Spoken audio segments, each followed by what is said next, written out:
I was at the slide with my daughter when a little boy ran up to me. "Mister," he asked, "can I have your daughter?" Chalking it up to dumb kid talk, I just laughed. "She's my whole world, buddy. Can't just give her away." He looked me dead in the eye. "So what if she died? Would you be sad then?" I scooped up my daughter, feeling a cold dread crawl up my spine. I'd never seen this kid before. This playground was a community project. I knew pretty much every little brat who came to play here. My gut screamed that this kid was a scout for some scumbag kidnapper. I got my daughter the hell out of there. Back home, I laid down the law. Stay away from that playground for a while. Don't go near that boy. And for fuck's sake, don't take any candy from him or go anywhere with him. My daughter just nodded, her eyes wide. A few days later, my daughter drops a bombshell. She saw the boy leading the daughter of the woman who runs the bakery across the street away somewhere. She'd thought about following, but she remembered what I said and chickened out. The bakery is run by a single mom named Hannah and her 4-year-old Katie. She's divorced and everyone in the neighborhood knows she has it tough, so we all try to look out for her. I immediately called Hannah, but the call went straight to voicemail. She must have been out on a cake delivery. About an hour and a half later, Hannah burst into my diner like a goddamn hurricane, wild-eyed and frantic. She grabbed my daughter by the shoulders. "Where's Katie? Tell me!" My daughter was so scared she could barely speak. I told Hannah to call 911 right away, then went with her to search. But the trail went cold the second they crossed the main road. The cops were on it, fast. Using my description and footage from nearby security cameras,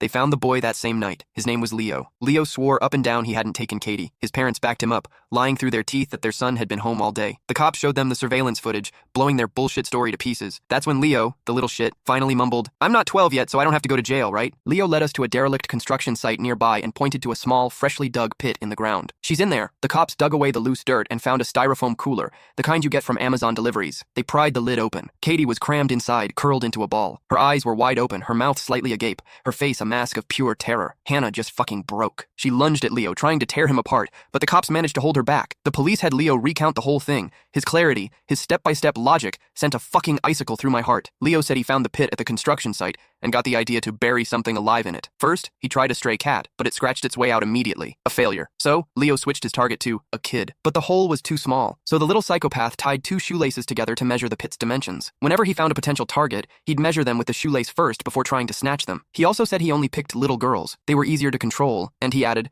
"Their bodies are softer, easier to fold." "Did you kill her first, then put her in?" one of the cops asked, his voice tight. Leo shook his head. "I had her lie down in it herself." He'd set up a sick game. First, he had Katie lie down in a couple of big cardboard boxes and gave her chocolates, making her think it was all for fun. Then, he told her to get into the styrofoam cooler he'd placed in the pit. Katie, trusting him completely, did it without a second thought. Once she was in, I put the wooden board over the top, stacked a few bricks on it, and started burying it. Leo said Katie started struggling, so he jumped on top of the board and stomped on it a few times until she stopped moving. Hannah didn't even make it through the whole story before she collapsed. The cops rushed her to the hospital. I overheard one of the veteran cops muttering, "Jesus fucking Christ. All my years on the force, I've never seen an animal like this. If his parents weren't here, I'd beat the shit out of this little fucker myself." Once word got out about what happened to Katie, the whole neighborhood was up in arms. People kept coming to me asking for